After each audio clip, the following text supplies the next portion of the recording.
Hello, baseball fans. We are live. It is 6 o'clock here on the East Coast, and we are talking New York Mets on the Driving to the Top Productions and the Spunky Spectrum Sports YouTube page. For bringing Joe, please subscribe, like, and share Driving to the Top Productions and the Spunky Spectrum Sports YouTube pages. We greatly appreciate it. By the way, thankful Hurricane Milton is finished with Southwest Florida never lost power here. Thankful for that, but thoughts and prayers to everyone affected by this storm throughout Florida and the surrounding areas. So seemingly everyone in New York has been winning in October, and joining me, a Met fan who's probably happy his team not playing Game 5 of the NLCS tonight, Joe Dalio. So Joe, welcome.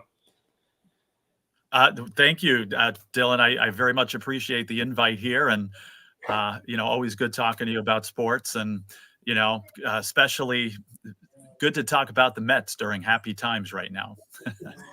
Yeah, trust me. Yeah, as a Met fan, there's been some few years where you've like pulled out your hair and wondered why can't this team make it in October or do more in October, right? Yeah, I mean, a lot of times with this team, it's like, why can't they make it in June? They never get to October. So it's more rare than normal, unlike the other New York team where it's expected that they get to October. It's not always the case for the Mets. So certainly glad to be here, first of all, but second of all, just very glad that they're actually, playing well and have won 2 series now. What's funny because going into June, this year's Met team was not very good. The Mets were what 24-35 on what June 2nd. I believe so. I think they were that far under 500. Now, I said in the beginning of the season, I thought the Mets would be on either side of 500 as a realistic expectation. Of course, I wanted them to win the division and be the best team in baseball, of course. But realistically, I thought this team, maybe they can win 85 games. And maybe 85 games with this playoff format would be good enough to get them in there. Maybe they'd at least compete for the playoffs and for the playoff spot. And of course, in the beginning of June, playoffs wasn't even an option. It's like, let's just, play some winning baseball here and let's just make it fun. And what is going on? And then all of a sudden, I don't know if it was grimace. I don't know, what it was. There's a whole bunch of things that they're saying as far as, putting Francisco Lindor in the leadoff spot and, a few other changes that something magically turned around for this team. And they've been the best team in baseball, I believe, since June 15th. Yeah, I think what may have been a turning point was the Mets sweeping the Padres because there's always that one moment, the one where everything clicks. And for the Mets, it may have been sweeping the Padres because it seemed like everything got together. Lindor was in the leadoff spot because somebody's got to be a table setter, and Lindor ended up being that table setter for the Mets. What people forget about Francisco Lindor is, I think around Memorial Day, he was still hitting right around 200. I mean, he wasn't producing. He couldn't hit. And like I said, and you said, they moved him to the leadoff spot, and I think that was the magic pill, because all of a sudden, since the beginning of June, I mean, this guy is playing like an MVP, and he is playing. This is the best he's played. I believe this is his 4th season with the Mets now. He signed that big 10-year contract, and he got off to a rough start. He had a couple of good seasons. The first season he struggled getting used to life in New York, especially when you're playing for a small market team like Cleveland. He was the star there, but there's a lot less pressure there. And, he went to the World Series with Cleveland, and they came within a game of winning that series. So he was an MVP candidate there for a little while, got the big contract with the Mets, and struggled. Like I said, that first year he was with the Mets, just getting used to things. And then again, last year, the year before, played decent. but regressed again this year. By Memorial Day, he was hitting right around 200, but just exploded from there. And again, he's been one of the best hitters in the game since June. Yeah, and I think what's helped Lindor is that we've seen guys get off to bad starts. I mean, Aaron Judge was awful the first few weeks of the season, and he got it together. And you get in that groove, and all of a sudden, boom! Maybe part of Lindor's struggle this year was, as you know, the weather in New York is not exactly conducive to hitting in late April, early May. Right. Yeah, and that happens. That happens to a lot of guys, and even some of the best Mets hitters that they've ever had. I was lucky enough to be on with Adam here on the network here. We had Howard Johnson on last year, from the Mets back in the '80s. Hojo. And yes, Hojo. We had him on here, and it was great. He was very gracious to us, and gave us a great interview here. And he said he was notorious. And if you look at his stats, he's right. He was notorious because he was from Florida, actually. He started badly every season and then hit a point in the season once it started warming up where he was just unstoppable. And he was an MVP candidate a couple of years in New York. So he started off every single year, badly. And a lot of those guys, especially the warm weather ones, they do the same thing. So I don't remember Lindor ever having that issue before this year, but it's not unusual for some of these guys to, especially these big hitters and power hitters in a bigger park like New York or like Citi Field, unlike Yankee Stadium. I joke with Jamie here on our network that, in July in Yankee Stadium, all you got to do is pop the ball up to right field and it's a home run. So Citi Field is not exactly like that. So a lot of Mets hitters, it's going to take a little bit. Shea Stadium, back when Hojo played, was the same way. It takes a while. It takes a good couple of months to get some good power numbers there. Especially if you play spring training in Port St. Lucie, and someone who lives in Florida, we don't get a lot of cold weather in February and March.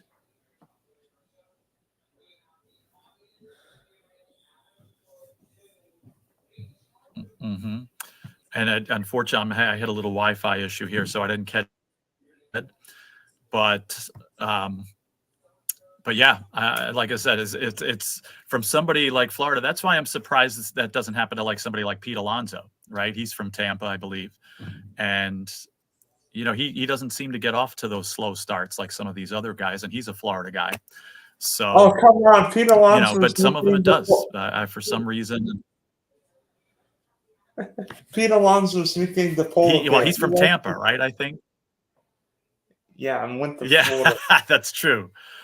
Even though he's a Tampa guy and he played for the Gators and Gainesville there. So you would think a guy like him would get off to rough starts, but he hasn't really gotten off to horrible starts yet lately. So again, I don't know why, but it affects different guys differently. But it seems like overall, those warm weather guys, struggle a little bit in the cold early season months here. Good thing they're not playing baseball here in Buffalo, because that struggle would continue even longer. Yeah, and plus you have a lot of wind. I mean, if Candlestick was windy enough, what would Orchard Park be? Right. It could snow mid-April here still. So it's that's kind of why Buffalo tried to get a major league team back in the day in the early 90s. They didn't get it. It went to like Denver and Miami there. So I understand. As much as I would love to have a major league baseball team here in Buffalo, I know why it's never going to happen. That's certainly one of the big reasons. Well, every team's got unsung heroes, and for the Mets this year, two of the unsung heroes are Jose Iglesias and Morfientos, and neither guy even started with the big league club. I think Iglesias was in, both of them were in the minors, right? Yes. Now, I thought Vientos should have started with the Mets. He was an up-and-coming guy that I guess had gotten some playing time, last year. And he was somebody that I was saying, hey, keep an eye on this guy. And he had a good spring. It's not like he struggled in spring training. I think it was more of a numbers game. And, they had a guy named Brett Beatty that was starting at third base that was, just a little bit ahead of him as far as time, as far as experience, and, had played with the Mets the last couple of years too. But I thought Vientos should have made the team right from the start. And then what happened is, Beatty struggled. And then they brought in Vientos, and he was amazing. He had an OPS over 1,000. But then again, numbers game, I forget why they had brought him up. I don't know if Beatty had gotten hurt or I don't remember. They brought him up for a reason. But as soon as the player was back, they sent Vientos back down for another couple of weeks. And he continued to play well. And then as soon as the Mets brought him up, I mean, he was on a tear right away and stayed consistent all year round. If you look at some of his stats as far as home runs and RBIs, he's not too far from the leaders. And he's got, like a month and a half less playing time than some of these guys. So great story there. And a guy like Jose Iglesias coming in, I mean, he's got some major league experience, but again, they had some guys already that they had, ready to play in the outfield or in the infield rather. And again, he just got crowded out, but got his opportunity. Some of those other guys didn't hit, and they brought him in, and then he's OMGing all over the place here, and just added some energy to the team besides his good play. And you look at this roster now compared to what it was in the beginning there, and there's a difference. Some of these I don't want to call them utility players, but in a lot of ways that's what they are. And then when a guy like Jeff McNeil goes down, you still have guys like Iglesias and that can step in and do what they're doing. And now the Mets are going to be getting Jeff McNeil back possibly very soon, but now it's almost like, well, where do you fit him in? And I'm curious as to what the Mets are going to do. I no offense to McNeil. I mean, he started awful this year. He was, just about ready to be DFA'd or whatever. He was awful for the first half of the season. And then after the All-Star game, played like the real Jeff McNeil. So he's been playing great the last half of the year, but after getting hurt, and now you've won 2 playoff series with these guys here with, Vientos and, Iglesias. And I don't think you can mess with that mix right now. Again, no offense to McNeil. Again, get him in there if you need him. But right now, I kind of go with what's gotten us here to the third round so far, to the league championship series. So a very different roster with those utility guys than they had in the beginning of the season. But I'd say, like you said, unsung heroes of this team, those would probably be the 2 that I mentioned, Vientos and Iglesias, who both of whom probably should have been up with the team right from the start. How about what Vientos did in 2/3 of the year? He had 266, but 27 home runs, 71 OBIs, 515 slug, 135 OPS plus. Yeah, now I'm not looking at the stats right now, but I think he's third on the team in home runs. I don't know how many home runs like Nimmo would have hit this year. He was up there for a long time. Nimmo was the team leader in RBIs, but I think Nimmo hit 23. Then he went into a big slump later in the season, and they, Lindor overtook him.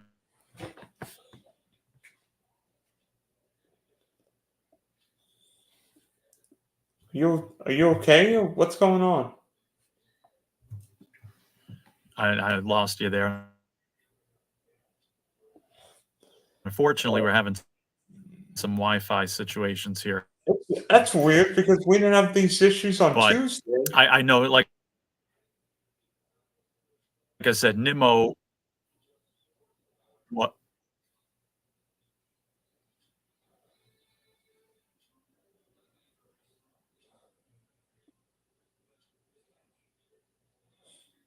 I love when technology doesn't work.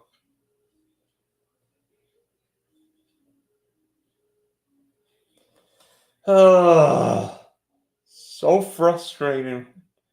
Technology doesn't.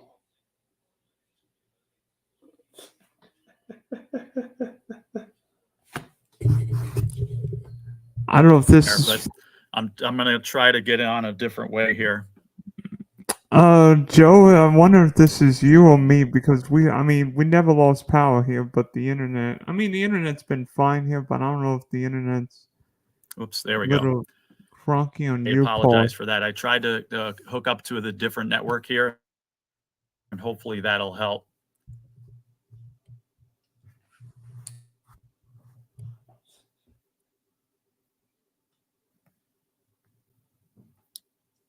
Hopefully you got me now.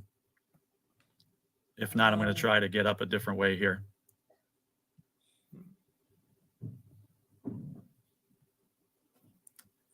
Oops. All right, you got me now? Yep.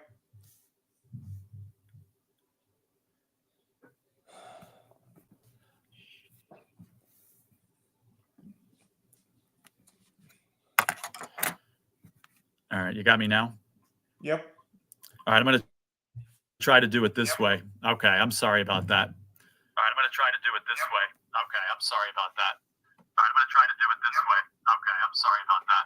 Do you want me to remove you and then put in the other one? Oh, all right, sorry about that. I'm going to have to do it this way. Oh, so we're gonna have to do this via iPhone, right? Yeah, right on the phone. For some reason, I'm having Wi-Fi issues here, so I'm going to just go on the main network. Hopefully, this will work. I apologize for that. No, that's okay. Pitching wise, after trading Max Scherzer, Verlander last year, there are questions with the Mets pitching. Senga basically missed all of the year, other than what 2 cups of coffee with the Mets. But now the Mets seemingly have found pitching. Whether it be, Sean Manaea has been outstanding, particularly the last 18, 19 starts since he's gone with that Chris Sale angle. That game 3 start might have been the best start of his career. It is just unbelievable how these pitchers are going. Now, here's one thing I was very wrong about. You got some older pitchers here, Manaea, Severino, Quintana, for example. Some guys that haven't gone full seasons in a long time either. And I just all season long, as we got to August, let's say, I kept saying it's only a matter of time before these guys just fade out and just run out of energy. And hopefully they could just sustain it to get to the Mets to the playoffs. And what's happened is they've actually gotten stronger. It's just unbelievable how well these guys are pitching down the stretch. Each of them had some rough starts late in the season. And I was like, oh, here it is. I think Severino had a couple in a row where, he struggled. And I was like, again, this guy hasn't gone a full season in a long time. You can't criticize, right? He got us this far, and okay, I guess this is it.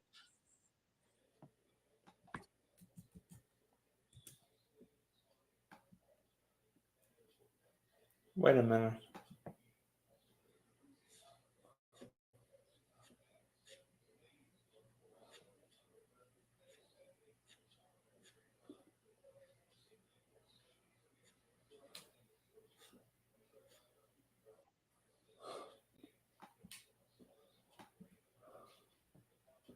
What happened? What happened there? Again, I'm having issues here with my.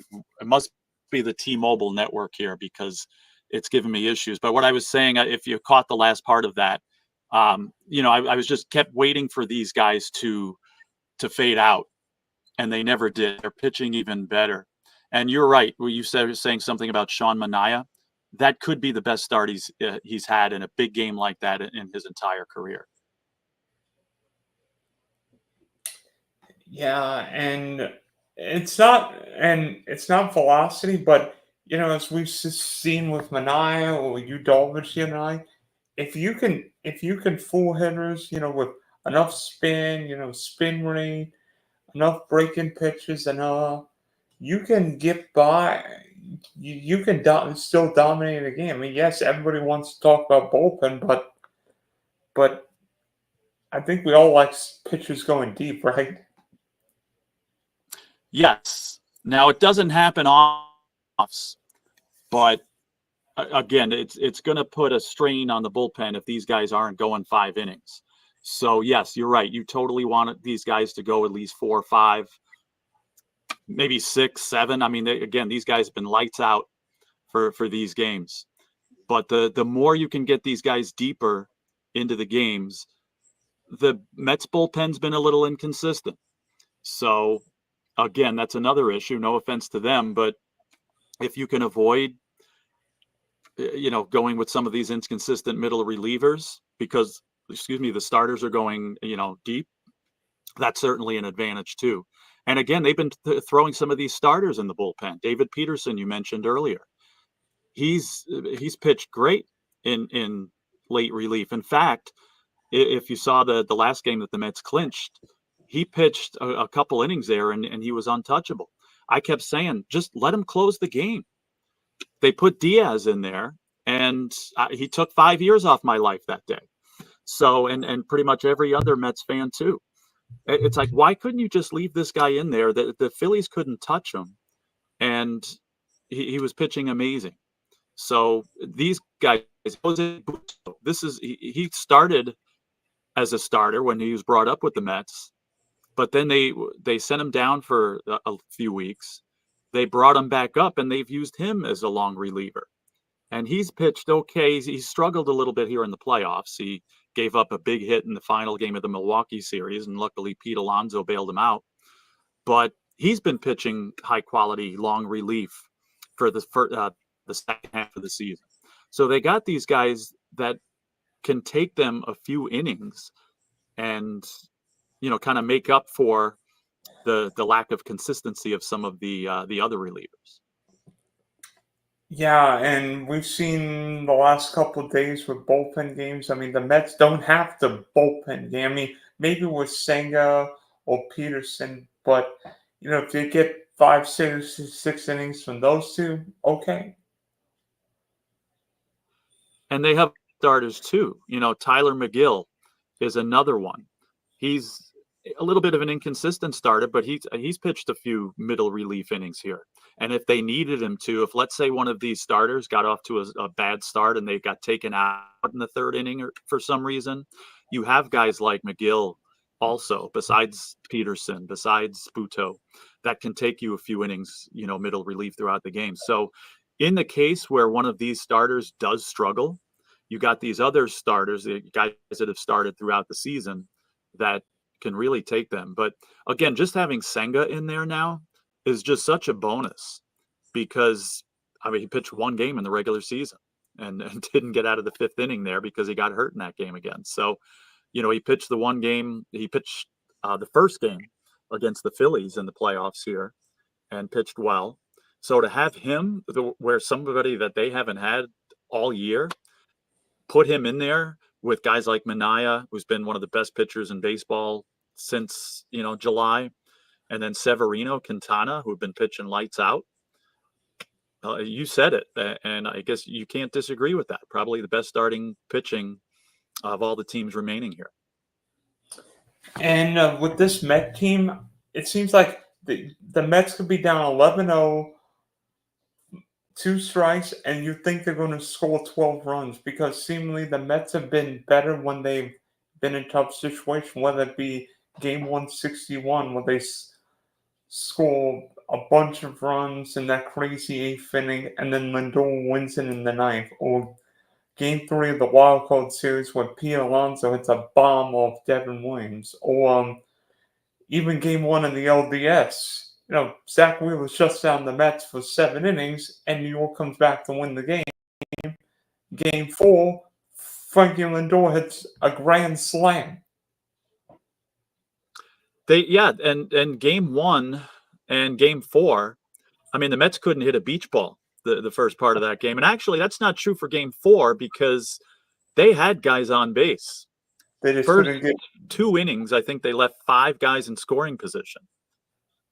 And they were getting guys on base throughout the game. They just weren't getting the big hits. So I shouldn't say that about game 4 because they were getting guys on base and getting hits. They just were leaving them on. And I was very concerned because how many times do teams lose games like that where you're getting the guys on base, you're getting the opportunities to score, and you're not scoring? And it's like, they're going to get shut down here because that's only going to last. Ranger Suarez is a great playoff pitcher, and man, he got himself out of more jams, than some of these superheroes. But somehow, some way, by whatever magic he had, he got himself in trouble almost every inning, but got himself out of it. So, kudos to him. But all it took was one late inning swing by Lindor, and all the problems, earlier in part of the game were erased. And the Mets won again the big game there and the series. So you're right, late inning heroics, they're never out of a game. I was joking when they had a 4-1 lead and when they had a lead in one of the other games. Again, the middle relief is a little inconsistent. So I was joking with some people. It's like, look, I'm not going to get excited here until the Mets are up by 20 because they're fully capable, just as they're fully capable of coming back in the late innings. They're certainly capable of choking away a game or two. And of course, you can't afford to do that here because you don't have a game or two.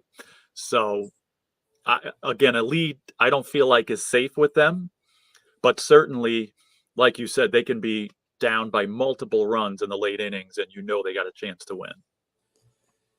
And it seems like Carlos Mendoza, despite it being his rookie seasons, pushed all the right buttons, whether it be having Manaea go 7 innings, so figuring out when the pinch hit, pinch run, figuring out whether Viento should hit here or Nimmo clean up, or figuring out where to hit Alonso. Feels like Mendoza's made a lot of right moves. I mean, even the game 2, the Diaz move in game 2, while it didn't work out, I think at that point it made sense bringing in Diaz. I think myself and, fellow Met fans and everything have just grown to respect Carlos Mendoza more and more as the season went on. Of course, when the Mets were struggling, you got a first-time manager here wondering, okay, is this the right guy? But he kind of held it together. And I said, we had a Mets Yankees podcast on here throughout the season. And I kept saying, I think I like this guy Mendoza. He's not afraid to go with his gut. And a lot of current managers refuse to do that. If it's not exact by the statistics or the sabermetrics or whatever you want to call them, they won't do it. Whereas I thought Carlos Mendoza had an excellent mix of using the statistics and using, the numbers and the matchups and everything that the managers use these days. But there was a few times there where he said, you know what, I just went with my gut. And whether it pays off or not, I appreciate a manager that's still going to use his brain and just not have to go exactly by the book every time. So I think he's kind of grown into this too, because as the season has gone on, it seems like he's gotten better. And I just love the attitude. They talked to him after the Mets had won the Milwaukee series and just, saying some things to him. Wow, great job by you. And, you've really made strides. And he just kept saying, he said, thank you, but this is not about Carlos Mendoza. This is an amazing team, a great guy, a group of guys to work with.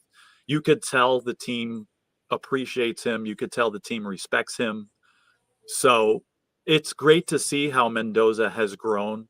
Even people that, that I've talked to that had their doubts, even halfway, 2/3 of the way through their season. My father's a huge Mets fan. He watches our show here.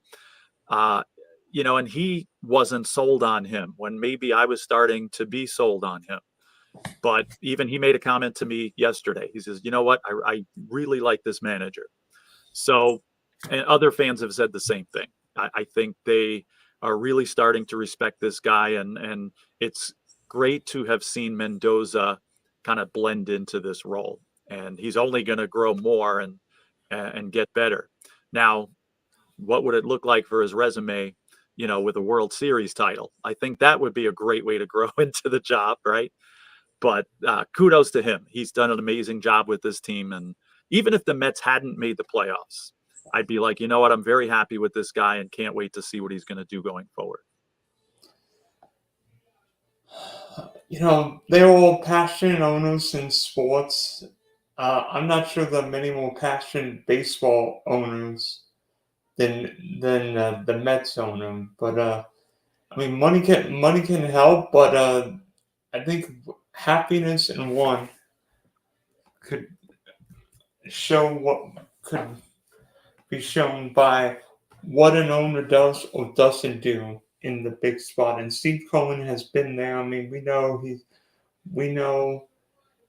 he's a diehard Met fan, and he wants to win. He's been willing to pay big money, but this Met team feels different. I mean, even the team 2 years ago was different. This Met team feels like a baseball squad. They've got guys who can do things. Hit the ball at the ballpark, pitch. Run. Play defense in some cases. I like what he's done. Now, you're talking about Steve Cohen. I mean, he's proven since he's been the owner that he wants to win. And of course, he's got the money and he's willing to spend it. At first, though, I think he was doing things the old Yankees way, right? Trying to buy the championship. And it seems like I love the baseball, the direction that baseball is going lately, where you don't win by buying a team. You look at the Orioles, look at some of these other teams, even the Astros and what they've done over the last decade. You don't win championships by buying teams. You win championships by proper management, by getting young players to gel and grow as a team. And last year, when the Mets were struggling, they took an about face. They were probably one of the most painful teams in baseball to watch. You had a bunch of these overpriced, overrated, overpaid guys that were not doing anything, and it was painful.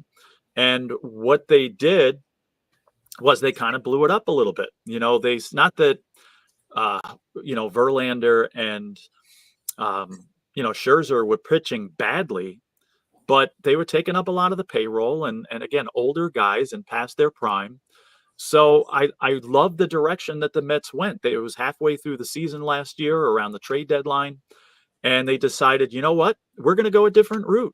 Let's get rid of these guys so we can get some good young players in here. And let's kind of build the team the right way. And I give a lot of credit to Steve Cohen because, again, he has the money. He's willing to spend it. He's shown that.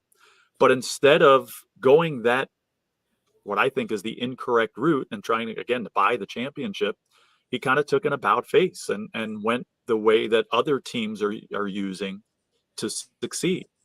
And we're starting to see the fruits of that now. Now, that doesn't mean that they don't have some of these veterans, like especially the pitchers. They went out and got these guys.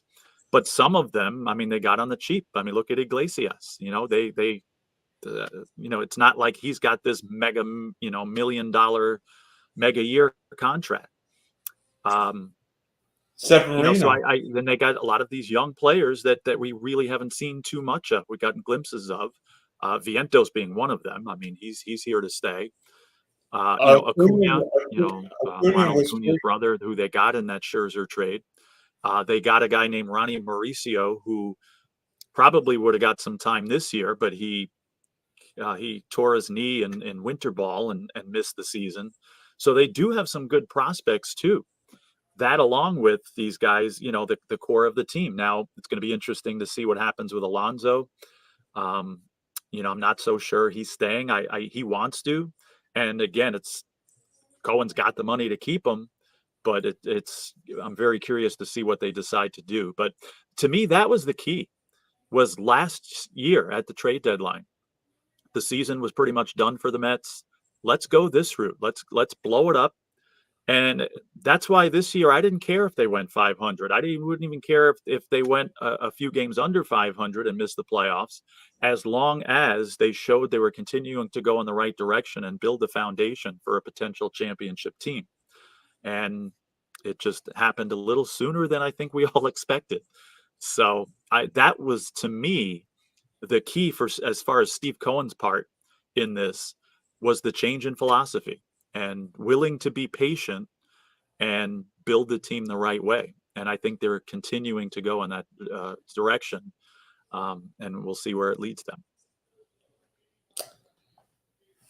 Yeah, and then also the Mets didn't really add a lot of guys in the offseason. I mean, they made deals throughout the year, getting Maton, a Harrison Bader to come in and play defense, then play center field, JD Martinez, Jesse Winkler, just good baseball moves, not the moves that an owner with his net worth would make, but shrewd baseball moves. Yeah, they definitely brought in winning players. These are guys, though, that they didn't really have to spend a lot on. And again, I like the moves that they made, getting, some of the guys in here, at the trade deadline, getting a guy like Winker. I mean, he's a gamer. He didn't really hit too well for them, but again, he's a gamer. I mean, he came up big in a couple of moments in the playoffs here so far. So, got the team some energy there. Game one, he's arguing with the other players and riling them up, and getting the team fired up. Even though, again, it's not like he's hitting lights out, but just at the right time. JD Martinez was, for most of the year, he went through a horrible slump. The last month of the season, but again, he's a high character guy, a good locker room guy. He's been playing the game forever. So, again, knows how to play the game the right way and is a good influence on some of these younger players. They got some middle relief depth like Stanek, and the guy from the Rays there that they got too, Maton. And again, they haven't pitched lights out. It's not like they're unhittable, but it just seems like they know how to win, and just key guys that they can use just to add to the depth there. So I like the moves that they made. They didn't really, go out and make a splash, but the good part about that is they didn't really have to give up any hot prospects, really. So good moves that the team needed, to fill some holes. And they've paid dividends, from the guys, again, that they had in the beginning of the year. And again, this whole pitching staff, pretty much, with Minaya, with Severino, Quintana. This, in a lot of ways, was kind of like a last chance opportunity for those guys. And they've taken full advantage of it. So great moves that have been made. And, again, this team is not only set up for the rest of this season, but, going forward now. Now, looking away from the Mets into Game 5 of the NLDS between the Padres and Dodgers tonight. Now, we discussed this before the show, but who would you rather have the Mets face in the National League Championship Series? It's a tough question because these are two amazing teams, two teams that could easily win the World Series. It's so weird for me to say this, though. I think that the Mets would have a better chance to beat the Dodgers. We might have talked about this backstage, but I listen to a lot of sports radio, and they all talk about, the fact that you got basically two teams of destiny here in the National League. And the Dodgers is not the team that they're mentioning. You got the Mets that have had these magical victories here and playing great and, that are already in the NLCS. And you got the Padres, who have been playing great baseball, especially the second half of the year, and had a lead in this series too. That everybody's, oh, this is a team of destiny, and you're going to have two teams of destiny colliding here in the NLCS. So, not to say that the Dodgers aren't good. I mean, come on, I think they were the number one seed, or that they had the best record in baseball. So, and this team's been incredible for nonstop for years. So to say that, the Dodgers are the weaker one here, and I think the Mets have a better chance against them, is very ironic, I think. But based on where we are right now and the way the teams are playing right now, I think there's a lot more pressure on the Dodgers too. The Dodgers are supposed to win. They were supposed to win for the last few years here. They got one World Series in this long, decade plus run that they've had, and they probably should have had a lot more. And they haven't had a lot of playoff success, where I feel like the Padres are playing like they got nothing to lose, and they don't, right? If the Padres lose, okay, it's a disappointing way to end the season, but you can keep your head up and look forward. And lost opportunity, yes, but they're going to be there again. If you're the Dodgers and you lose this game tonight, then or if you lose the series against the Mets, again, you're going to have a lot more negative talk about that. Oh, the Dodgers choked again. Oh, they still couldn't, go far. They still didn't live up to their potential. They got probably the MVP Ohtani on their team, and they did not, they couldn't do it even with him. I think the Dodgers have a lot more to lose, and there's a lot more pressure on them. So I think they have that tonight. And even if they do find a way to win this game tonight, that pressure is going to be with them in the League Championship Series against the Mets. What do the Mets have to lose? They're not supposed to be here. So if the Mets lose that series, then okay, great season. Look at what they did. A magical run. They'll be back next year. If the Dodgers win that, oh my God, this is horrible. The Dodgers choked again. So that's why I think it's, for the Mets, better chance, better odds against the Dodgers there. I mean, but the way that the Padres have acted would concern me, because it seems like San Diego's acted too cocky. I mean, profile of what happened in Game 2, Tatis, Machado. But the Dodgers are so banged up right now. I mean, Ellie doesn't have any starting pitching. Freeman's playing on one leg. And frankly, even though we don't want to make excuses, we know LA's hurting. Right. Pitching wise, I mean, they threw what, 7 or 8 relievers in Game 4. Yeah, they are banged up, and the Mets are healthy. So that's enough. The Mets have too many players. That, especially with McNeil coming back now. So, I mean, again, that's not a bad problem to have. Of course, I'd rather have that issue, than have the situation the Dodgers have. Now, again, I say all this, and the Dodgers are an incredible team. Even in this situation, they are still fully capable of beating the Mets as well. Yeah, And they've got Ohtani, Betts. I don't know about you, but Ohtani won 50-50, and Mookie Betts looks like he's Mookie Betts again. yeah, I mean, he's not going to pitch this year, is he? I don't know. I don't think so. I don't think he's ready to pitch yet. I mean, I've heard some rumblings about that, but Ohtani's still, he could single-handedly win this series. I mean, that's how good he is. But not to say that the Dodgers would be easy for the Mets. I just think, based on all the factors, that I said, that you said there, I think the Mets have a better chance to win. I really think, again, not just being a homer, not just being biased here, that they I'm curious as to what the odds are going to be for this, as far as the series odds. I'm sure the Dodgers would be favored, but maybe not by as much as you would think. I would not be surprised if the Mets beat the Dodgers and ended up going to the World Series. I would not be surprised if they beat the Padres either.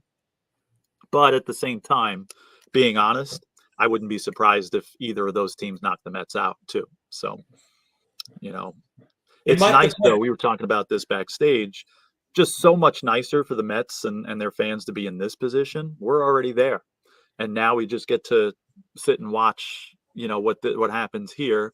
We certainly wouldn't mind the game going 15, 16, 18 innings, of course, too, so um I mean, the Mets have so it's won. I great to mean, be in this position, but the still, Mets. these are two incredible teams. One of them is going to get through and play the Mets, and I think you're going to have an excellent series here.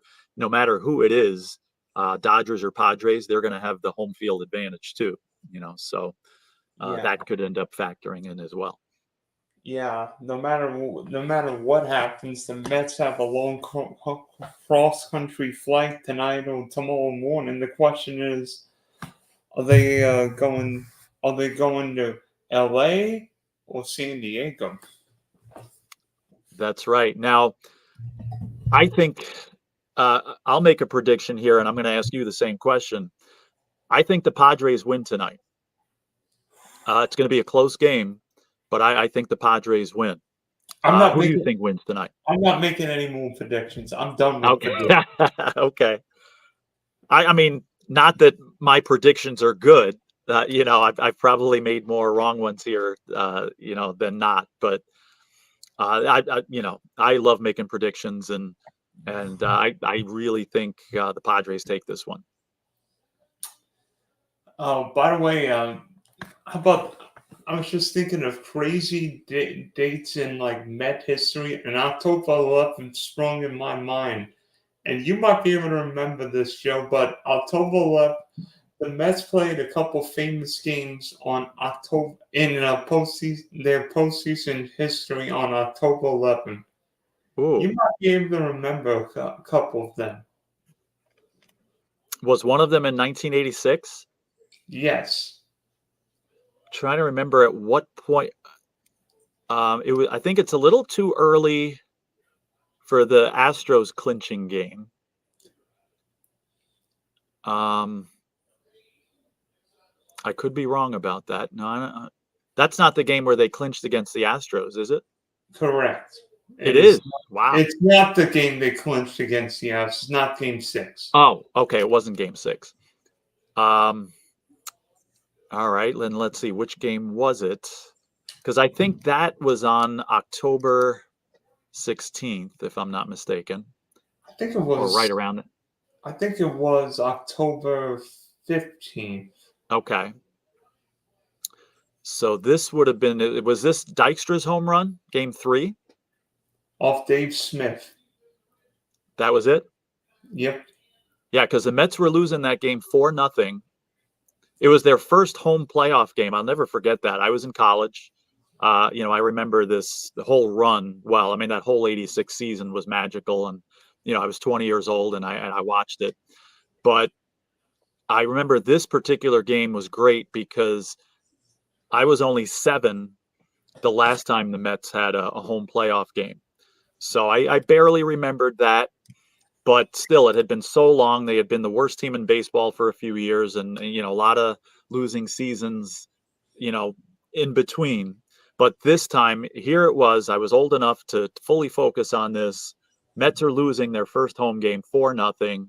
It's going late, and then of course Len Dykstra hits a dramatic home run to win the game and walk off. And that whole series was one of the most classic baseball series I had ever seen, not just because it was the Mets, but so much drama with that series. And, of course, the final game going 15, 16 innings, the whole Mike Scott, they couldn't touch Mike Scott. Mike And Scuff. Mike Scuff, as Met fans call him. yeah, I know. There is all kinds of rumors about that. We'll never know. But, of course, whether it was that, whether it was just real good pitching, it wasn't going to end if there was a game 7. He Yeah, yeah, totally shut them down in game 1. He totally shut them down in game 4. And that last game too, the Mets were, after the first inning, they were down 3-0 in game 6. It's like, oh my goodness, here it goes. Now you might as well just stop it right now, because if the Astros win this again, game 7, they're not going to be able to hit Scott. And it was 3-0 in that game until the ninth. And the Mets scored 3 in the top of the ninth. And then again, it went a bunch of extra innings. They went ahead by a bunch of runs in extra innings, but then the Astros tied it again. And yeah, so October of 86. Now you said there was another October 11th, right? yeah. Okay. Is this older than that or after that? Older. Older than that. Okay. This wouldn't be the day where I think it's a little too early. Not the day where they won in 69. Game 1 in the 69 World Series. Okay, game 1. And I know that's the only game the Mets lost of that series. Yeah. But, Mike okay. Yeah, that was Mike Cuellar and the Baltimore Orioles. Yes. And they beat, I think Seaver pitched for the Mets. Not mistake. I'm not 100%. Again, I was 3 then. Two Cy Young winners that year. Yes. Well, the Orioles pitching staff was stacked. I mean, they had, I don't know if that's the year they had 4 20-game winners. 71. Okay. But there was that pitching staff was unbelievable. And again, I don't know how the Mets won that series against them, but the Mets had an amazing pitching staff themselves, not with the big names like Palmer, Cuellar, Dobson, all those guys, McNally, but the Mets had a great pitching staff as well with Seaver and Kuzman and some of those guys. But yeah, October 11th. Wow. I know it wasn't going to be 2006 because that was crazy. The Mets were in the league championship series, and here in Buffalo in 2006, on October 13th, we had a 20-inch snowstorm. And that's early for Buffalo standards too. So there was still leaves on the trees. So we were without power for 5 days here. Oh no. So I remember watching the league championship series against the Cardinals that year you remember they used to have those Sony Watchman TVs? Yeah, those old school battery operated TVs. And that's how I watched like 3 of the games in that Cardinals series in 2006. The Mets won the division in 2006. They went to the NLCS, played the Cardinals there. And like 3 games I had to watch on the Sony Watchman because we had, we were without power for 5.5 days. Welcome to I remember watching game 7 on the regular TV. This was 2006. And, I had my huge 27-inch TV, at the time.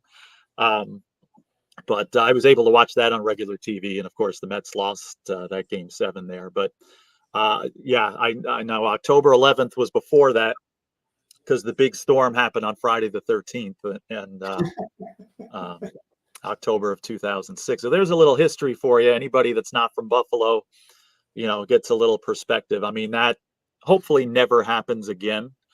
Just because, again, the leaves were full of the trees were full of leaves, branches came snapping down and stuff. So it was a bad situation, but, some memories now to look back on. And I cannot believe that was, 18 years ago now. Crazy. Yeah, Joe, about the electricity, luckily not with this storm, but we've lost power for a day and a half in storms. I think after Charlie hit in 2004, we lost electricity for 3 days. Okay, wow. And that's the longest you guys have ever gone without it? Yep. Okay, now because you were part of Ian there a couple of years ago too, right? Yeah, we lost power for 34.5 hours after Ian. Okay. Water was another issue because we had to boil water, but we got electricity back the Thursday night after Ian hit, then the internet came back the next day. Okay. Wow, that's pretty fast, for a situation like that. Like I said, we were without it for 5 days, and we didn't have half of what you had. It wasn't like we got 100-mile-an-hour winds or anything. It was just the large scale, I guess, that we had it. It wasn't in a concentrated area. It was pretty much the whole city. So Joe, before we sign off, I am the trivia savant, so I'm going to save my question for you at the end. Do you have a trivia question? It could be baseball or Mets related. do I have a question for you? Yeah. Oh, goodness. All right. Well, let's see. Now, we might have talked about this. Who's your favorite baseball team? I know you're more into football and stuff, but who's your favorite Actually, baseball? I'm actually more a baseball guy than football. I grew up a huge Cardinals fan. I did not know that. Okay. So you're a Cardinals fan. So you remember 2006? Yeah, Yadier Molina, baby. So Taguchi and Yadier Molina. In fact, I met So Taguchi at Wow. spring. Now, this I won't count this as the trivia question. You probably know this. Do you remember, and it was a pretty much unsung Mets player, was with them for a few years and didn't do much. The Cardinals had a chance to go ahead in the middle of game 7 or later in game 7 of that series. Are you And reminding me? Are you reminding me of the Andy Chavez play when he stole a home run? yeah, okay, so I knew you were going to get that. That question was way too easy. Andy Chavez was who I was getting at. One of the greatest outfield plays. If I have a favorite outfield play ever, that's it. It would have just been nice if the Mets had won that game. But my favorite play, if I could see a play for the first time again, that would be it. I'll even say from my side, that's one of the that's I don't know how I've never seen a guy with his arm that fall over the wall. Right. In a situation like that, I mean, I've seen guys make great catches in the regular season and stuff, but in game 7 of an LCS at a tie game late in the game, that's another reason that it was magical to me, is just the magnitude of it. Um, do you I'm sure you know who hit that ball too, right? Not rolling. Yeah, okay. All right, let me it's going to be impossible to stump you here, but let's see. Okay. So the New York Mets won the World Series in 1986. When was the next time the Mets made the playoffs after that, and who did they play, and what was the result? Well, the Dodgers beat the Mets in the 4 games to 3 in the '88 NLCS. Okay, so again, it's going to be impossible to stump you. Um, I guess that would be my mini trivia question here. Okay, Um, okay. well, you would know this probably too. Then I've got one for you. All right, Let's go be ahead. In the last 60 years, 3 guys have thrown 10 inning complete game pitching performance outings in the World Series. Could you name all 3 of those pitchers? I can definitely name one, Jack Morris, Yep, 91 in Game 7, I think that was against the Braves. yep. Um, I'm wondering, is Tom Seaver one of them? Game Tom 4. Seaver in 1969, right? Yeah, Game 4 of the '69 World Series. I wasn't sure if that actually went 10 innings. I know the Mets won it on walk-off, but all right, so Tom Seaver in 69, Morris in 91. You said in the last 60 years? All right, so since what, 64? I'm not quite 60 yet, but let's see. Um, Bob Gibson, maybe? 1964. And 64. Okay, I was going to guess 68. But okay, 64. So obviously I didn't see that one. Well, I didn't see the 69 game either. I was only 3. But I did see the Jack Morris one. I was watching that game live, in 91 there. So excellent question. All right, I got 2.5 out of the 3. So good questions there. And yeah, like I said, you know far more about it than I do. So I think there's no way I'm going to stump you. So nicely done on your part there. Yeah, I can attest, Joe. My next door neighbor got me in their fantasy baseball league, and they were talking trash, and they're like we're getting Dylan this league. We're gonna beat him up, and I'm like, they don't know baseball like I do. First two Right. years, first 2 years of that league, guess who took home the trophy? You? Yes. Excellent. I know a decent amount about baseball, but I haven't been too successful. I've won a couple of championships here and there over like 30 years probably, but you would think I'd be a little better, and I haven't been too successful at it. But kudos to you there, and that doesn't surprise me. I could see you doing well with that.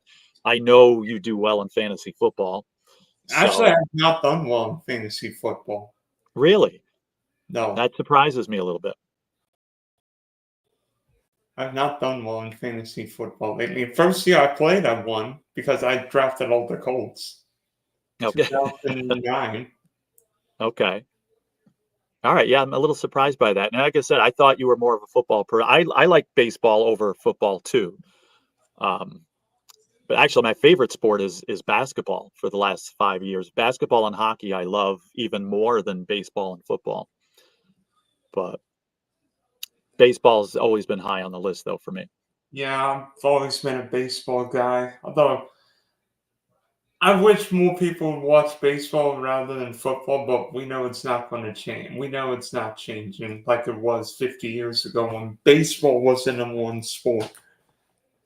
I agree. It's too bad. But and again, of course, we know why people love football. It's amazing. But yeah, I miss those days too where baseball was it was like the king sport here. Yeah, and you knew it was the big game. You knew it was the big game. You didn't need game, whether it be Monday Night Baseball, the playoffs, whether it be, Kirk Gowdy and doing games on NBC or Al Michaels or Keith Jackson doing games on ABC. You know it was a big game. Yeah, exactly. Gowdy, I remember Garagiola and Tony Kubek, doing the games of the week. And, again, like you said, that exactly. You knew it was a big game. Even Howard Cosell, back in the day and those guys, so I remember some of those Yankee World Series, in the 70s, 76, 77 there, and those guys calling those games. So, and even I remember Garagiola calling the games like the Red Sox and the Reds there in 75, and Vin Scully. Yeah, we can't forget him, right? He called the 86 World Series that the Mets won. Wait. Let me see if I can get this. Behind the bag, it gets through Buckner. Here comes Knight, and the Mets win it. That's exactly it. I will never forget that call, and of course never forget that play. But yeah, perfectly done. And Scully, he's got so many the Kirk Gibson game, in '88, to name just a couple. I mean, he's got billions of classic calls, and even Jack Buck, right? In the early '90s. I mean, by then, football was the big sport, but still, as far as classic calls, even in the '91 series with Jack Buck, calling those games. But yeah, like I said, it's a great sport, and hopefully we got some more great memories on for Mets fans here, I'll coming tell up you in the what. next couple of weeks. I'll tell you what. Tonight's game's one of the most anticipated games of the last decade to me. I agree. And this is what baseball wanted, with this. And there's a lot of things I disagree with, again, with this whole baseball format that they have now. But when you get it to where it gets to a point like this, where it's a deciding game, that's going to bring a lot of excitement back. So, hopefully, and we all know what baseball wants, right? We know that they want Mets Dodgers. We know that they want the Yankees Dodgers in the World Series, and I don't blame them. I mean, I don't. That's not a Mets Yankees wouldn't be a bad consolation prize. no. And I was even thinking maybe that would even be more desirable. But if the Dodgers get in, you got the Yeah, West Coast there versus East Coast. So except it'd for probably be better overall for baseball if it was Yankees Dodgers. But you're right. Certainly, Yankees Mets would certainly bring in some of the best ratings we've seen in years. all right, Joe. Thanks for hopping on. Good luck to your Mets starting Game 1 of the NLCS Sunday night. So, with the Bills playing on Monday, you don't have to. You always for football will be on until Monday, right? That's it. Yeah. I mean, I think the Mets play in the afternoon on Monday, if I'm not mistaken. I think they play at like 4 or 5 o'clock on Monday. So I, Oh, that's going to wouldn't be. miss the game. So yeah, thank you. I really appreciate you having me on. I've very much enjoyed the conversation. I apologize for the technical difficulties halfway through here, but I very much appreciate you having me on here, and I very much enjoyed talking with you here.